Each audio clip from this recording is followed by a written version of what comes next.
الحمد لله وحده والصلاة والسلام على من لا نبي بعده أما بعد فأعوذ بالله من الشيطان الرجيم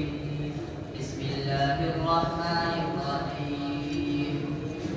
تلك الرسل فضلنا بعضهم على بعض فقال النبي صلى الله عليه وسلم فضلت على الأنبياء بصدق أعطيت جوامع الكلم ونصرت بالرعب وأحلت لي الغنائم وجعلت لي الأرض مسجدا وطهورا وأرسلت إلى الخلق كافة وختم بي النبيون. واجب الاحترام حضرات اساتذہ کرام اور حاضرین مجلس،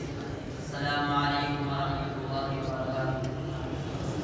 آج میں آپ حضرات کے سامنے جس موضوع پر رفشائی کی جسارت کر رہا ہوں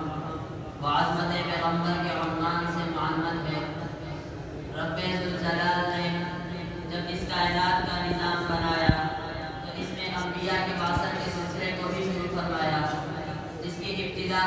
حضرت آدم علیہ نبینا و علیہ السلام سے فرمائی اور اس کی انتہا آمنہ کے لال مکے کے در یتیم مدینے کے والد شافع محشر ساقی کوثر محمد مصطفیٰ احمد مصطفیٰ پر فرمائی. یوں تو سارے ہی نبی بڑی عظمتوں والے ہیں، بلند مقام